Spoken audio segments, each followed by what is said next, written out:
Good, good, good.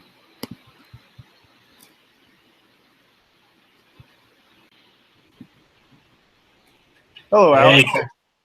how you go, man? How's it going? Awesome. I'll close the Webinar Ninja page, and if you're going to share that link in there, That's what I'm getting ready to do. no problem. I'm going to close Webinar Ninja because they can all hear and see me. Okay.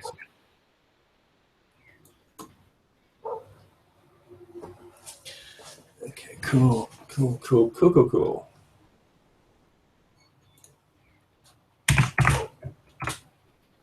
Okay. Yeah, I hate all of these. I hate webinars systems. I never can get them to work right, no matter how far ahead I plan and how much planning goes into it. It never tends to work the way I ever have it set up, and I never have figured it out. I hear you. I've had temperamental webinar programs right from the get-go. I've sort of settled at the moment on a Webinar Jam. It's the one that I've been looking at, and I just haven't, like I was telling you before, I know we have people hopping on here and watching, but we'll wait for to kind of transition over. Like I was telling you before, I haven't done webinars in 2 months. So it was kind of a break time, and then coming back to start doing them and realizing, oh, well, I probably should get a webinar system if we're going to continuously do them. And before they were always kind of one-offs here, we're going to do one here. And this is kind of a little bit more. Well, Webinar Jam actually piggybacks on the Google Hangouts system, Yeah. which is nice. You know, Webinar Ninja and Zoom are Zoom's probably better than Webinar Ninja, but they both have 100-member cap, 100 attendee cap, and that can be problematic if you've got like a really popular webinar. Yeah, that's where we've run into problems. Like when we were doing some training sessions for another software, we were running into caps, and we had to go with a guy who was helping or kind of lending his webinar system that had 1,000 cap on it. And it went really well when we did that, but that was a one-off webinar that we were doing with it, so we don't have access to that anymore. I'm going to give you a new code that you can share throughout this webinar to extend a trial from 7 days to 10 days. Okay. So I'm just going to make that for you now. And you know what I'm going to do for FBA Master? I'm going to set this as your permanent 10-day trial code so that you can utilize this in the future as well. And I'm going to make that unlimited uses. Okay. I'm going to go ahead and stop the Webinar Jam one. I posted the new link, and it looks like we got the majority of the people back over to this. So I'm glad to see that happening. And we will never use Webinar Ninja. Ask Nate McAllister about his experience with Webinar Ninja. He'll agree with you that it's gone by the wayside for him too. Okay. I'm just going to post on the side here your code. If you can see that in the chat up here, anybody who uses that code will have a 10-day trial. Okay, no problems. Okay, so let me just click a few of the little things here, and we should be good to go. I don't really want that. I wanted this. So there is a chat button over in the top left-hand corner of your screen, which will unlock the group chat in case you have anything to say. Okay, so it looks like we're good to go. I'm not sure, so the way, just so everybody that's watching knows this is a YouTube live video. What is set up with a back end of Google Hangouts. So if you guys are seeing that, I will actually be monitoring the YouTube comments along with Facebook comments. So if you do have any questions, don't feel like if you can't see something on here or don't have a feature, I'm still going to be around to pick up your questions and bring them over to Alex. But due to technical difficulties, we are doing this instead of Webinar Ninja. We'll explain that all in a random time frame.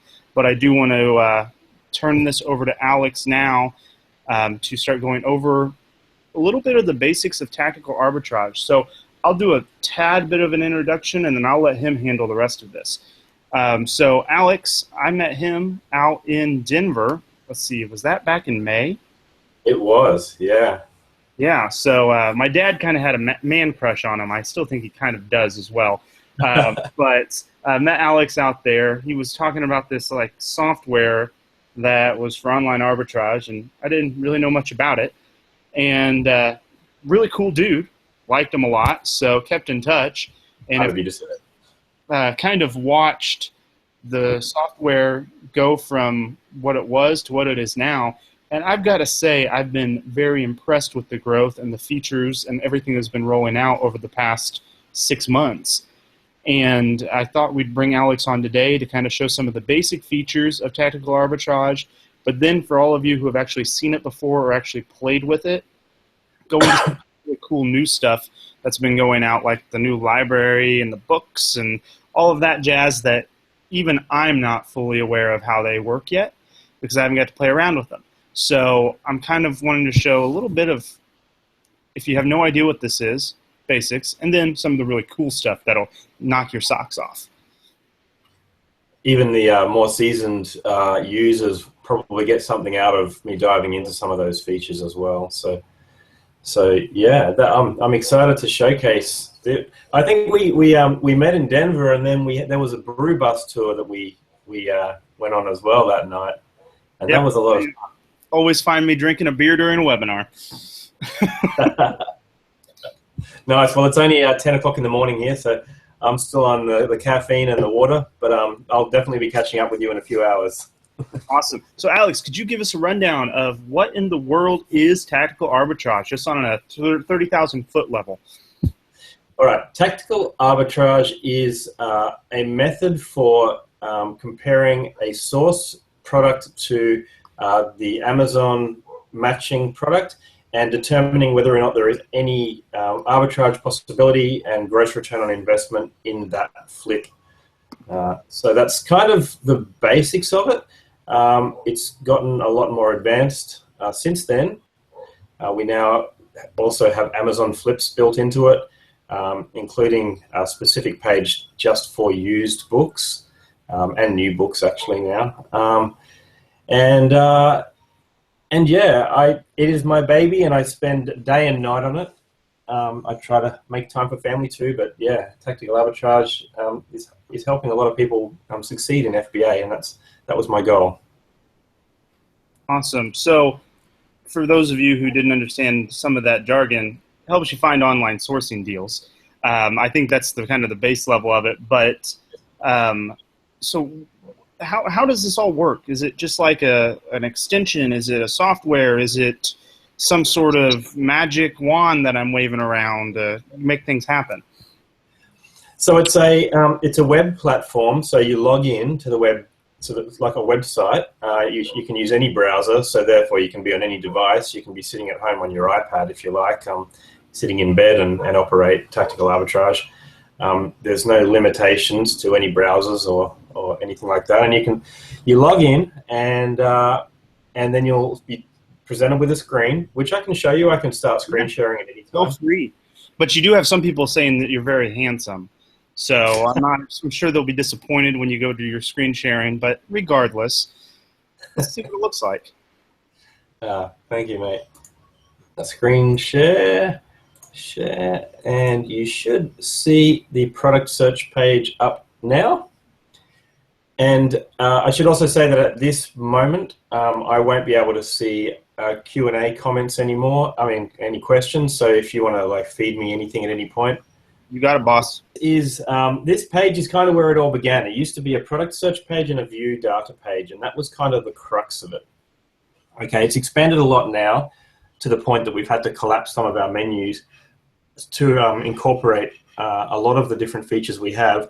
But or I don't have a feature, I'm still going to be around to pick up your questions and bring them over to Alex.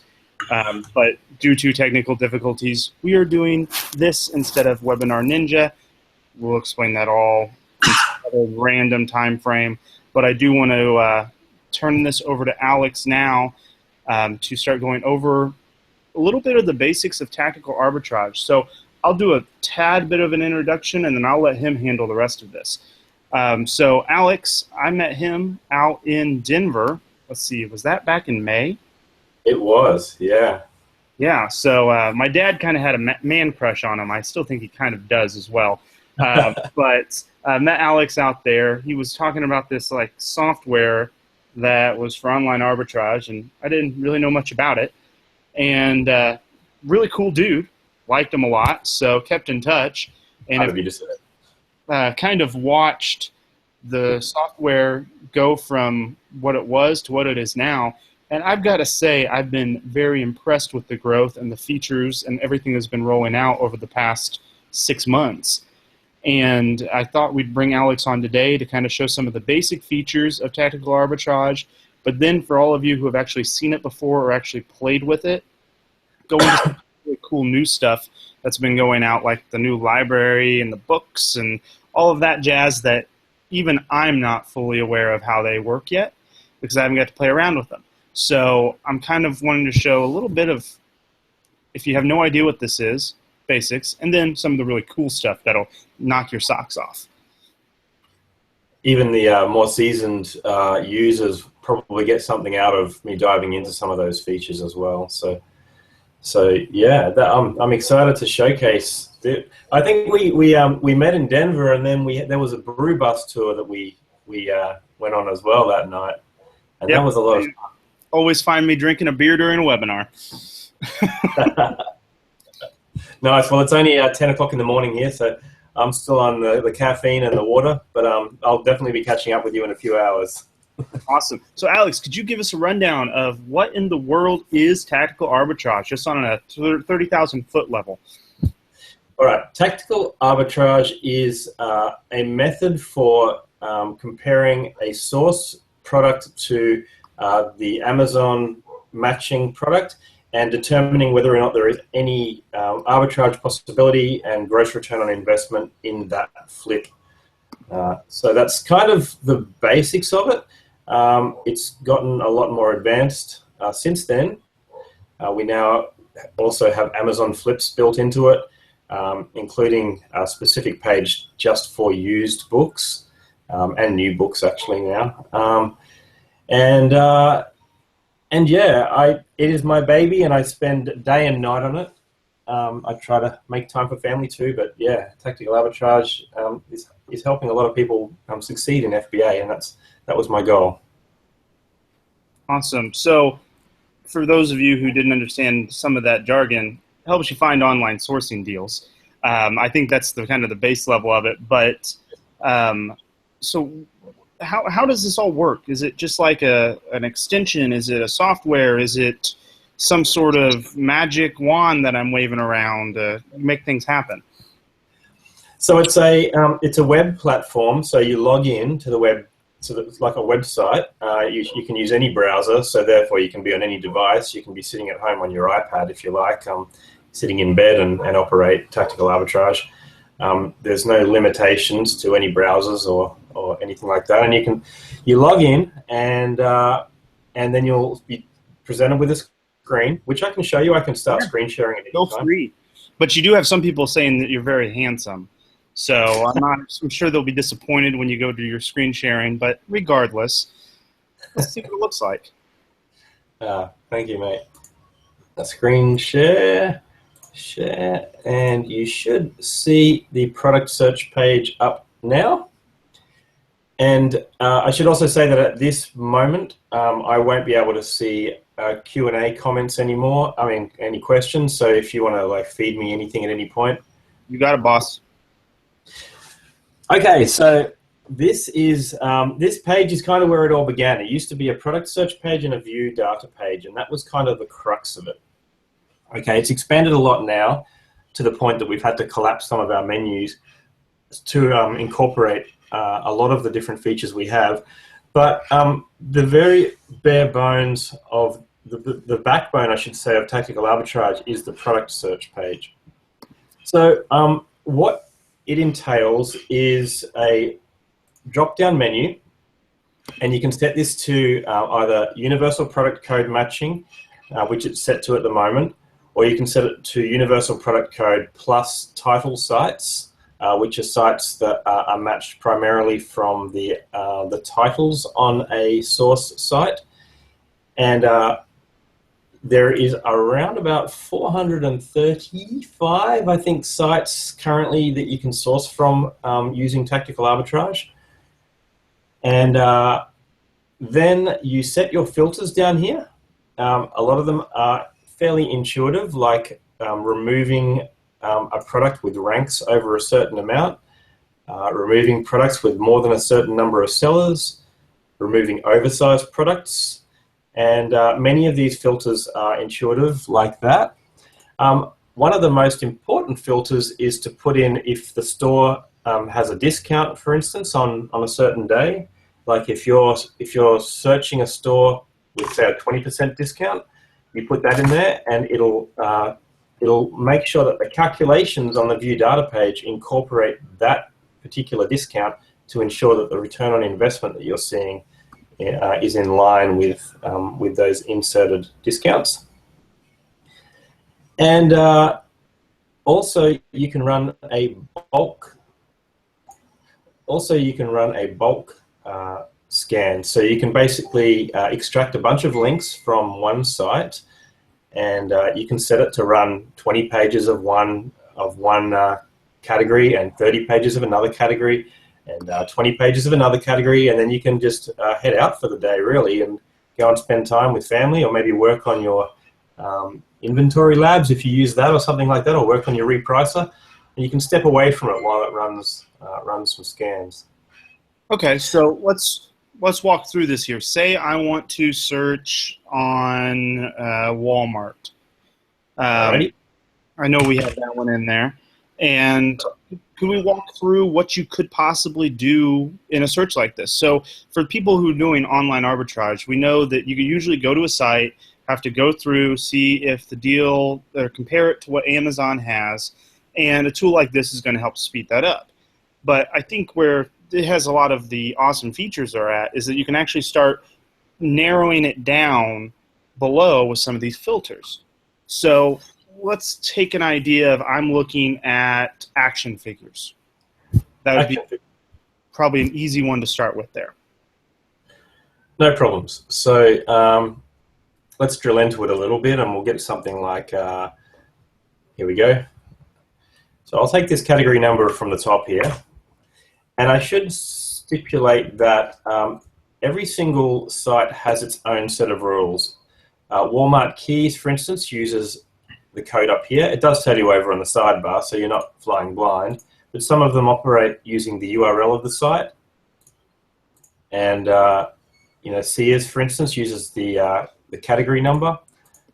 A lot of them use the URL. But anyway, so once you have determined which piece of information you need to operate it, you insert that in there, and we'll just do a couple of pages, hey? Okay, that works. And that code that you're seeing up there identifies that it's an action figure category drilled into whatever one that we were just looking at there. So it kind of tells the system what you want it to look at. Is that correct? Yes. We actually have two Walmart choices. One uses the URL, which is good if you wanted to hit a clearance category, which doesn't operate using these numbers, like a clearance URL. And one uses the Walmart API, which works primarily with these category numbers. So if I run this with 0 filters at all, just a single page scan, it'll do its thing. And over here we get some logs. Now it's quite fast because I'm using a feature called cache. Now cache is kind of interesting. What it does is you can set the cache for a varying number of days. So you can set it for 1 day, 2 days, 5 days. And what it'll do is if any other user in the entire tactical arbitrage network has visited that page in the period that you set for cache, it'll grab the slightly older data. So you can get it lightning fast. Otherwise, you can switch it to live, and it'll get each product one at a time in real time, which takes a couple of seconds per product. It does take a little longer if you're going to get it live. Yeah, so just kind of picture that, guys, as when you're searching on websites online, you start typing in like Facebook, and it auto-fills that in. it's going to start recognizing that, oh, some of the data is already existed on your computer, so somebody in the network has already searched this, so let's not go research it if it's within a certain time frame. And I know there's settings for that, Alex. Let's go ahead and pull that data to speed up the search results so that we can see the actionable insights quicker. Is that kind of a good way to describe that? Yeah, that's perfect. That makes perfect sense. In fact, I'm going to steal that because that's the ideal way of explaining it. I like to try to break things down very basic, because some people like myself love to do computer things, love to look through all of this. But I also know that there's some people out there that they heard you say cash and go, huh? And kind of wondering what that meant. So if I ever stop you, it's not that I'm trying to slow you down. So I'm just trying to process it for some people that may not know exactly the terminology. Yeah, that's great. That's great. I appreciate it. So anyway, what it's done is it's taken my scan, and I haven't applied any filters to it at all. I haven't told it to remove products, and I haven't told it that I only want to see items with a gross return on investment of a certain amount, and it's put all of those items onto a page for me to have a look at. And you know, when you first start with tactical arbitrage, I recommend that you get in there and you run some scans without any filters, just so you can get a feel for how the software is working and what it's presenting to you. And so what it does is it puts them all on this page here called the view data page. And there's a bunch of things you can do on this page. You can, if you're using a small screen like an iPad, you can actually remove some of these columns that you don't necessarily want to see. You can actually go through and, you know, remove some of the columns and make it fit on a screen better. But ultimately what you want to see is this data here. And there's some visual cues to determine whether or not it is a match. And of course there's the title that you can check as well. And in this particular instance we've done UPC matching. So I can also see that the UPC that is basically being showed at Walmart, which is the Universal Product Code, is the same UPC that Amazon has. And that's marked in green there to determine that it is an accurate match between the UPCs on both sites. So if you're in a store, this is like you're going through and scanning with your little iPhone app or your Amazon seller app. I guess everyone doesn't use iPhones. But you can go through and you can scan them. And when it's pulling up that UPC or the barcode, as we so often think of it, it's pulling in and searching on the same premise. Only this is doing it online for you in a few clicks.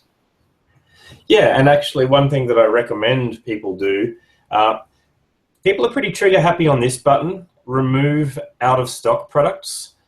Right, that's really cool to remove out of stock products. If you want to buy something online then and there and you don't want to see anything, people don't like that moment where they go, oh wow, there's a great item there, and then they realize, oh, it's out of stock.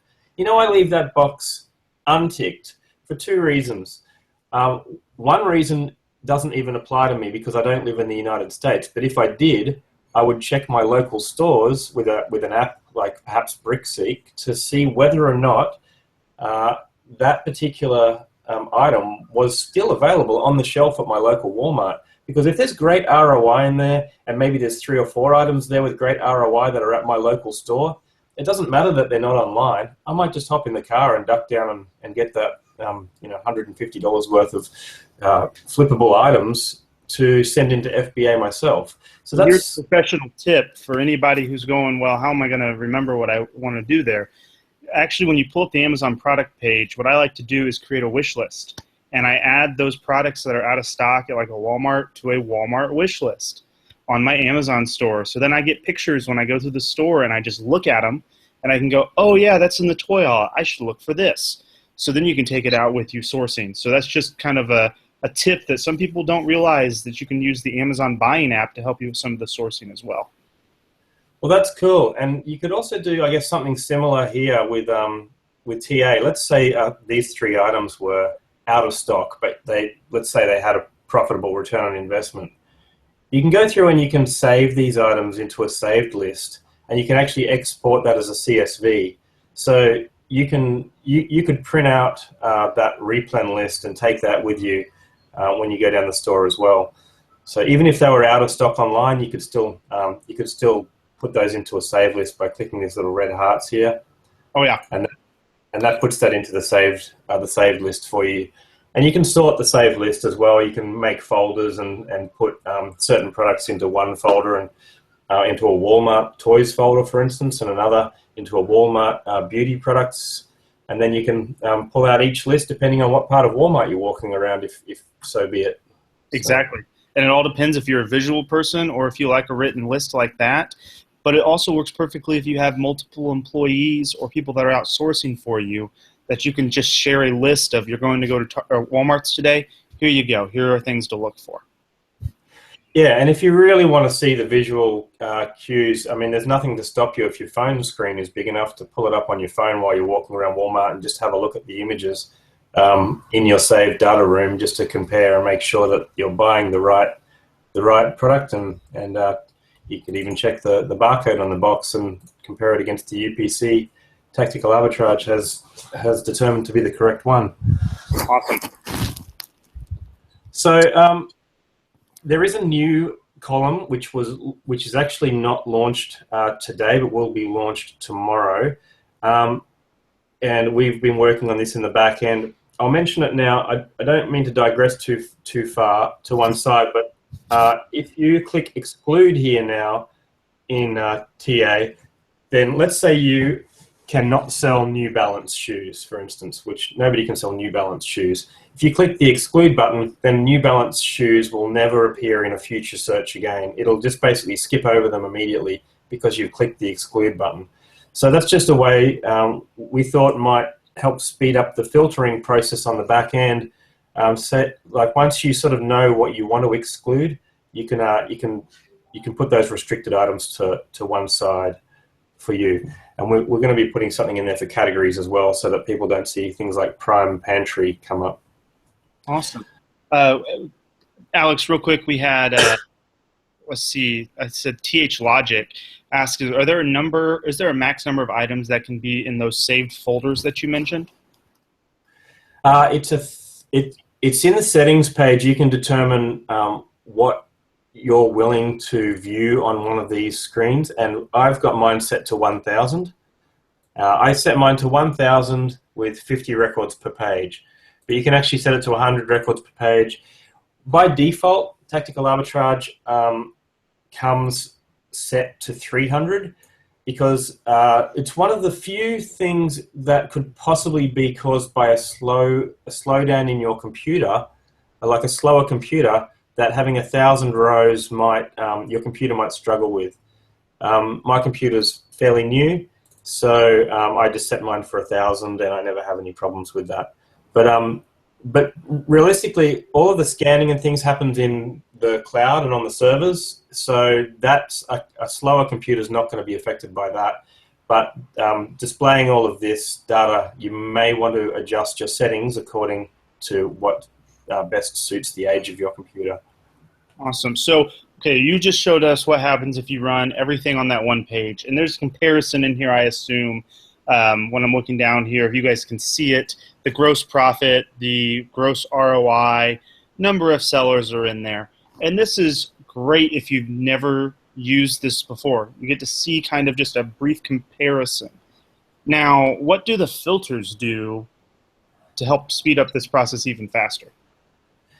Okay, so normally you wouldn't want to run a scan with 0 filters at all because, I mean, negative 35% return on investment isn't going to be interesting to you, negative 41%, and so on, and so on, and so on, and so on. You may only want to see the positive return on investments. Like, for instance, this one has a 10% ROI. Certainly you'll be looking for more than that.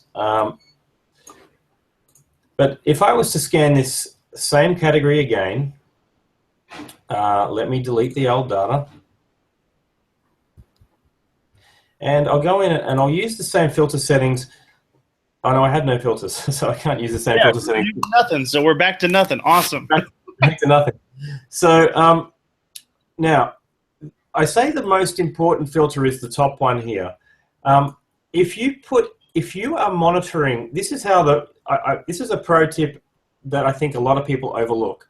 If you're starting out with Tactical Arbitrage, the first thing that you can do to fast track your success is keep an eye on which of the tactical arbitrage stores currently have coupons and discounts and 20% off today, and we've got a 15% off if you spend over $100.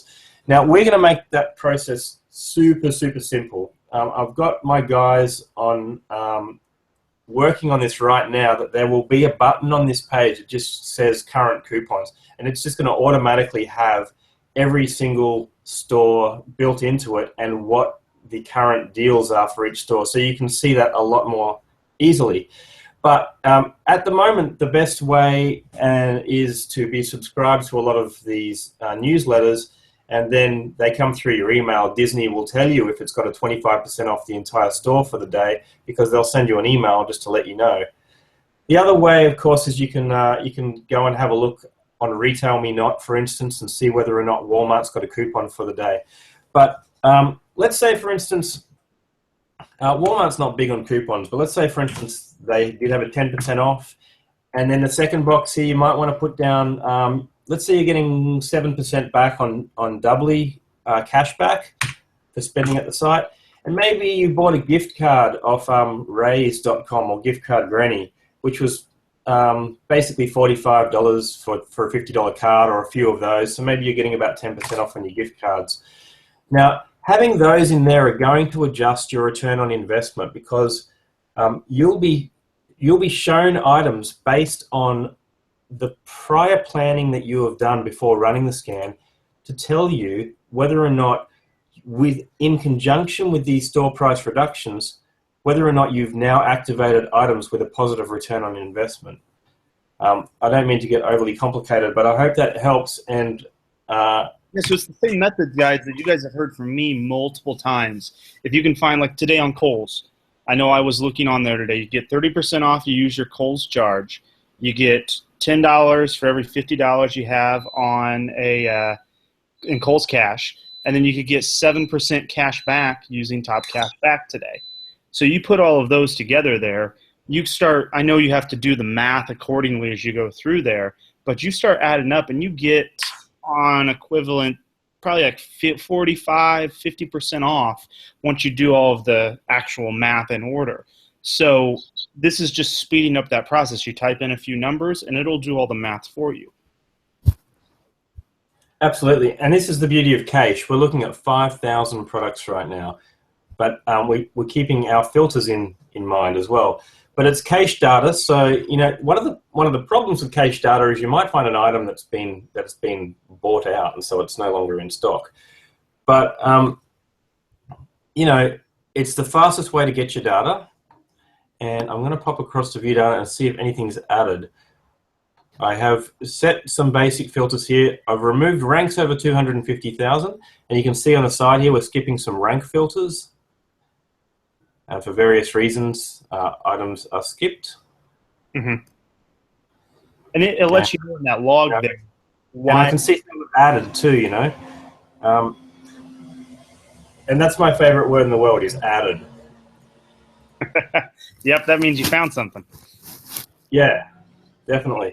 So now keep in mind that I put some fantasy numbers in here, and every store that you work with, you're going to be putting in the accurate numbers. You may have a gift card, you may not have a gift card, you may have found a 20% deal, you may be using Ebates double daily deals on one particular site when they have their promotions, and you might be getting 11% here, and so on.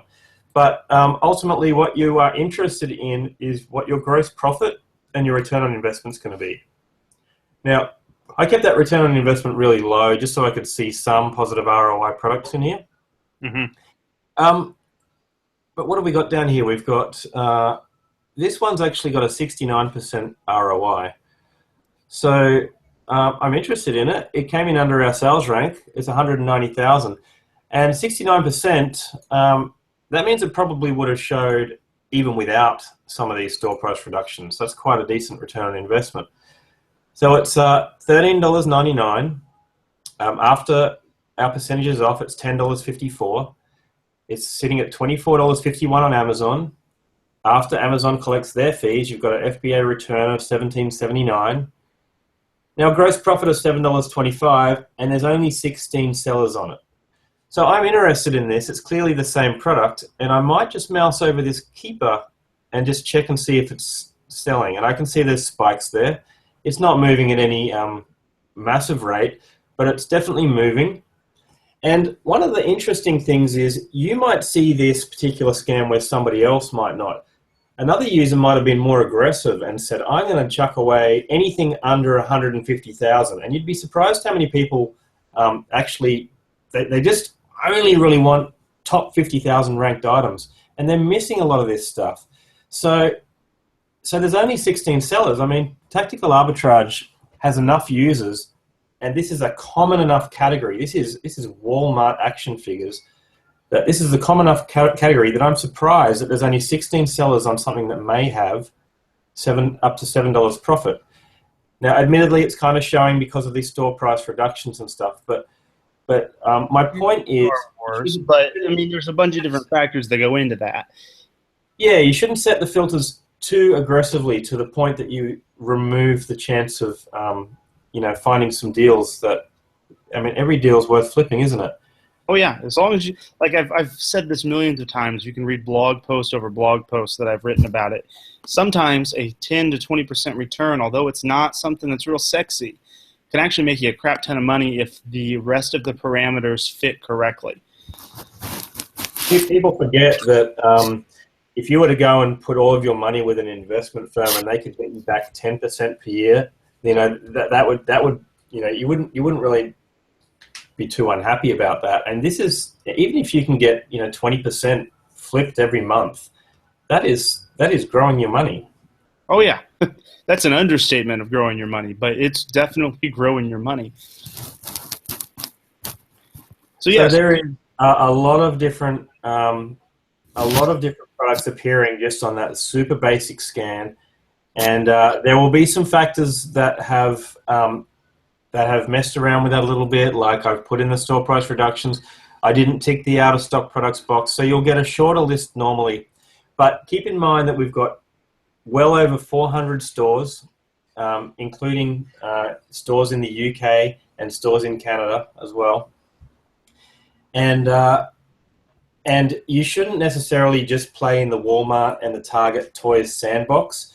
I say that, but this time of year, it's Q4. We're in the guts of Q4 now. So if you can be extracting positive ROI products out of those main sites, I mean, you should still be grabbing them, of course, because they're going to sell. Everything's going to. I completely agree with you on that. This is the time where it's all about volume through and get your money, and it's going to sell quick. I mean, I just sent in some blenders from a local Walmart that I was grabbing, and they had a sales rank that most of the time I would go, I'm not interested. Return was okay. Sent them in, they've all sold. I mean, there were 12 of them I sent in, and they've sold within 24 hours. Oh, wow. We're at that point now where it's starting to pick up. It's not going to be super fast yet. We're not fully into the Q4, but it's already starting to pick up. So as you guys can see here, this is pretty amazing stuff that makes your life a lot simpler. You can set what you want to find, then you just let it run. So now, Alex, looking at your pages here, how many pages can I run at a time? Can I set this like do it all night long, or do I have to be around when it's going on? What kind of ability does that have? Okay, so you can set it. So if you're going to leave it run, cache goes so fast. We went through 5,000 products in no time at all. But if you have maybe you've got a shorter cache and maybe you're using a bulk list and you've really stacked up that bulk list with lots of different rows, and the guidelines are all in here as to how you should present the CSV to Tactical Arbitrage to read it, then Tactical Arbitrage will not stop a scan for 48 hours. Originally, I had it set for 24 hours, but I realized that sometimes people want to go away for the whole weekend, and they like to know that the computers are making the money while they're away. So if it's Friday night and you go, I just don't want to get back in that office again until Monday morning, I'm going to set up a huge big bulk run, and I'm going to set my filters. I only want to see percentages of like, 35, 40%, something, and you just run like a huge store with all the categories and all the pages, and you just leave that run, then just get out of the office for 48 hours and come back on Monday and just see what gold you found. And I love it. It's like treasure hunting. You will have to filter through that view data, and you will like go, wow, okay, that keeper one's that's only selling one a week. Maybe I don't want to touch that, or maybe I do. You'll have to like still go in and appraise every single result. Particularly if you're using the title searches, there's more mismatches in the title searches. So when there's mismatches, you'll have to go through and make a decision. We've actually got it set up that you can match them. If you make a match, it matches it for every single user in the entire user base. So you've done a good thing, and we reward you by, if you've, for instance, made 100 matches, some months that will earn you maybe a $15 rebate on your membership for the month. Some months we give less, but we give, like last month I gave away an Amazon Echo to the person who made the most amount of matches for the month. So the database is always being cleaned up for those title matches that don't quite connect the correct product with Amazon as well. So we maybe 10,000 products a month are getting cleaned up from title matches that don't match. So a lot of users like to play with just the UPC lists at first, just to get a feel for it. And then when they feel a little bit more comfortable to jump into the more advanced strategies, then they open up that the title matching as well. So there's lots of different things that you can do to play around with tactical arbitrage. You can treat it like a game and get some cash rebate at the end of each month. I think it is a big game. But sorry, I digressed. Your main question was, how many can you run at once? You can run one as long as it's finished by the time you get home from the weekend.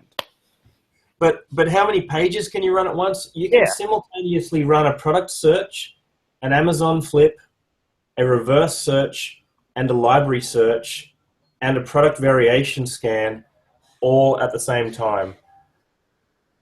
Huh. Awesome. Okay, so now I've got some other questions here, and let's start off by saying this. If there's enough interest once we're done through this webinar, I'll actually bring Alex back on. We'll go through more in depth of all of this stuff. So I know we touched on it at a 30,000 foot view today, just skimmed through. We didn't go through all the bells and whistles, didn't tell you what this, that, and another was. But essentially you saw the software. We can go into a lot more detail down the road. What I also want to show in this webinar are some of the advanced features. So I know he's pulling up Amazon Flips right now.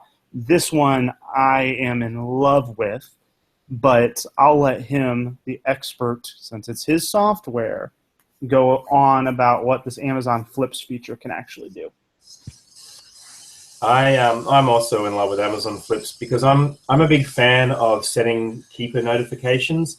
And I can be on the couch downstairs watching a TV show, and then my phone goes bing, and I go, wow, this Imaginext Batman car is suddenly in stock, and it's never in stock. And when they are in stock, it's like $14, but when they're not in stock, I can flip it for like $65. So I got to get that.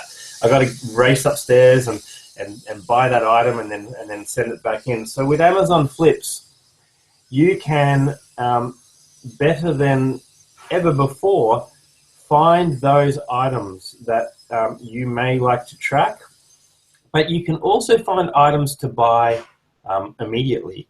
So what I'll do, I'll stick with your suggestion of action figures, and we'll go toys and games, action figures, and I like I have some use last filter settings in there that you can press at any time, because some of these things I always use, like calculating the average Amazon sale price in the last 90 days. What does Amazon normally sell this for when Amazon is in stock? Now, but how about when Amazon is not in stock? What is the price when Amazon is out of stock? So over the last 14 days, has that been higher than Amazon? I'm interested in that too, so I'll tell it to look at that over the last 14 days. So I set a few parameters there, and like Chris said, we'll just touch on things today because a couple more pages to quickly show you. And down here, though, I want to mention this particular filter.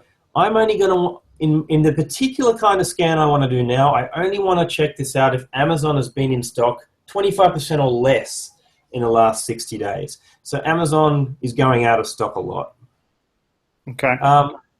Then also show me if the average new sale price when Amazon is out of stock is at least 2 times. Now, I know the vernacular on this might sound a little confusing. It's one of the, some of these you have to read twice to sort of wrap your head around it.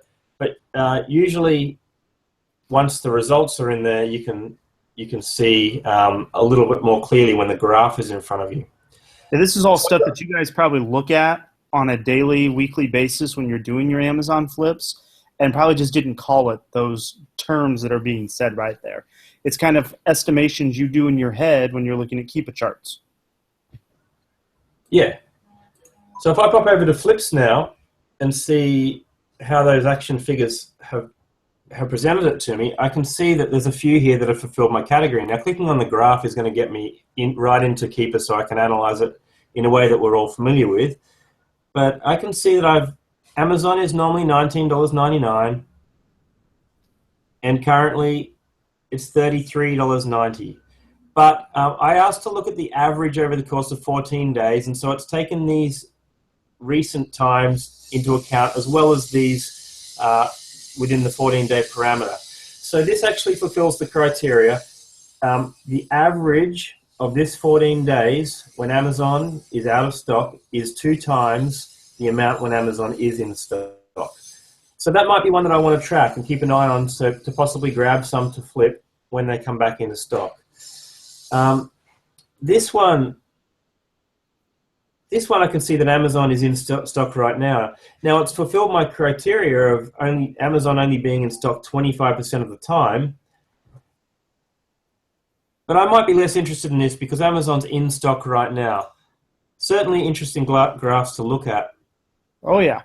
This one piques my interest. Amazon was in stock on October the 17th for $29.99. That wasn't in stock. They may be in stock again, hopefully soon, because I would like to get some more of these because they're currently selling for $105.54. So that is an alert that I would set. And this is where Amazon Flips can come into play, giving you a really cool list of things that you could then go in and you could hit track product on there and get it to send you a Twitter notification or a Facebook alert to tell you when an item is back in stock. So so Amazon Flips, that is a very fun way to play at the moment. I've got to just touch on this scan bestsellers list because I know what I just did then looked really easy. This particular block here, it is the only part of tactical arbitrage that you need a third-party piece of software to unlock. You can do the exact same thing by just importing a list of ASINs, which you can do very easily. Just import a list of ASINs in column format. It's fine. But if you own Nate McAllister's Storefront Stalker and type that into the settings, the invoice number into the settings, it actually unlocks this bestsellers feature.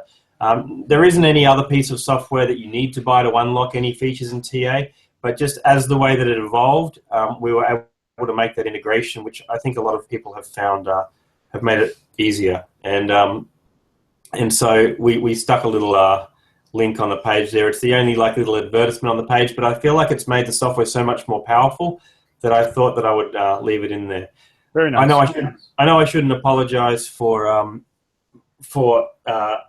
like having an extra sales channel in there, but when I found that we could speed things up, it's just less clicks for people to just be able to go scan bestsellers, toys, action figures. It's just less clicks. Oh, so yeah. we thought it was worth putting in there. Now, reverse search is super cool, and you know what I like about reverse search is we structure it in such a way that I'm currently smushing this into the product search as well.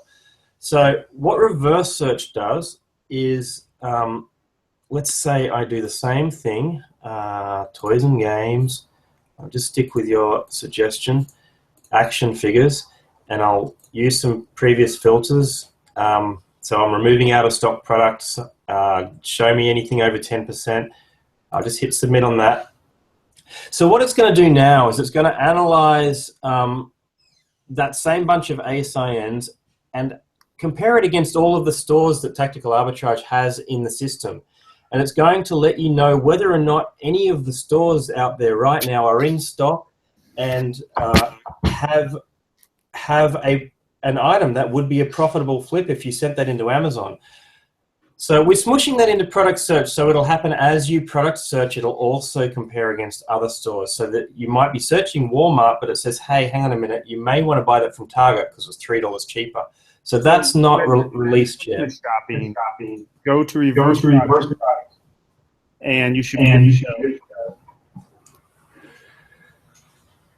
So this is currently finding items, and it tells me that it's $8.99 over at Target, you know, but I can get it over here. There's not much return on investment in that one. Some of them are better. Now, why is it telling me an adjusted price there? Now, the reason for that is a very new setting that was literally released today, where you can, I can't show you my settings, it'll reveal my MWS keys, but if I go into settings, there's a new feature where you can actually add in, just say for Target, for instance, Target might have a 20% off sale, and you might be using Ebates at 4% or something. So you put all of that information into the settings for all the stores, so that when you run your reverse search now, it'll automatically apply domain by domain the correct discount to therefore tell you whether there's a return on investment based on those discounts. I know that sounds complicated. Sometimes I feel like when you're looking at Tactical Arbitrage with new eyes, it must feel like looking at like the cockpit of an airplane, and you're like, where do I start? There's so many dials and things, but after running it a little while, it becomes fairly intuitive, and I think it's just a matter of getting in there, running searches. Don't expect to find all of the best profitable deals on the first searches. Just try and get a feel for how the software works, and then once it starts to click, then go in there and start to enhance your searches with some of the additional features. While I'm rambling, I can get into the library search and do a quick I would love to see that, please. Library search is fun. So, oh, there's a scan that I am running from earlier today. Still, it's a live scan, so it's a little bit slower. It's looking at each book at about 3 seconds each. Now, I do have cache turned on, so the fact that it's live, this is really cool, because if I've got cache turned on and I'm seeing stuff live, it means nobody else has been there in the last few days. So I'm not competing with anybody who's been down the same path as me in the last few days. So if I've got cache turned on and stuff comes in at a normal pace, I don't stop it and suddenly go looking for more cache. I think I'm going to stick around and see what's here, because nobody else has checked this place out in days. And anything can change in the landscape in days. So from recollection, the scan I was running earlier was from medical books, and the filters I was using were to also look at new books, remove the used book if for some reason the used book is priced higher than the Amazon buy box price, the new Amazon buy box price. That happens sometimes when Amazon's got a book for $29, but the used buy box is like $50, and there's no explaining it because the book's not going to sell in a hurry. But it's certainly good to get rid of those.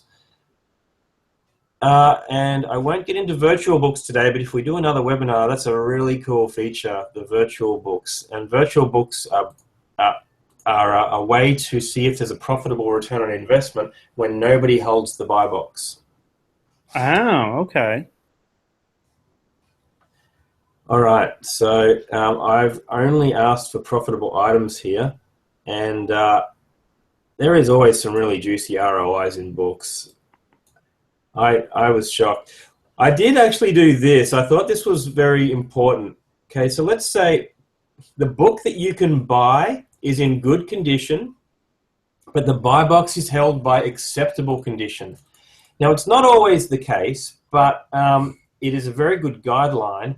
that if these conditions have been entered into the Amazon system correctly, then a good book to buy should be better than the acceptable FBA book that you're looking to compete against or match in price. So that's why they're marked in green, was my point. Now, if you go down here, you'll see they're marked in red. Now, this is saying there's profit here if you're looking at the good buy box. Now, when I say the buy box, I've digressed a bit here, but you're buying from the lowest MF seller, because for used books, Amazon always gives it to the FBA seller, the buy box. Mm-hmm. So you're looking at the used MF seller. In this case, it's $81.46. And the FBA seller has a very good book. And so because you're looking to go up a grade to try and make a profit, we mark that in red because it may be one that you want to avoid. So does that make sense? It probably makes perfect sense to you, Chris, but do you want to relay some of that in layman's terms? Yeah, so it's kind of the whole notion for any of you who've been around the FBA world for a while of kind of the Zen arbitrage, finding books that are sitting there for merchant-fulfilled sellers that you can actually flip and make good money on by selling them FBA. Because there's a difference between your merchant-fulfilled and FBA. Number one, somebody could always list a book in worse condition than what it is, and you could get it and see the correct condition. The other one is that, especially during textbook season, so the start of a semester when everybody needs the textbook, they may be willing to pay for more or more on the book to make sure they get it in 2 days, or have the ability to get it in 1 day. And that profit margin there is what the difference is between a merchant-fulfilled seller and a FBA seller. And it's a good way for you if you are looking through some of these books. Sometimes you can find a book that may merchant fulfill for $10, but the lowest FBA may be $100. That's a perfect avenue there for you to buy it at the $10 mark, handle the prepping and shipping of it, getting it into FBA, and then never having to touch it again. And then when someone needs the book quickly, want to use their benefits of Prime, don't trust a third-party seller because they don't understand the difference of these things, that's where you can make a profit. Yeah, that's perfect. That makes perfect sense. And an example would be like this book here. It's in good condition. It's $15.52 used, but the buy box is also good, and it's $45.27. Now, you might want to keep in mind that the new copy of the book is $47.69. So, you know, a lot of people might say, well, hang on a minute, I'll just get the new copy. But if you price that, accordingly, there is still decent gross profit in there, and you're still likely to get the sale if the other parameters are in place. You know, if the other conditions are perfect. Yeah. So yeah, I wouldn't rule that book out.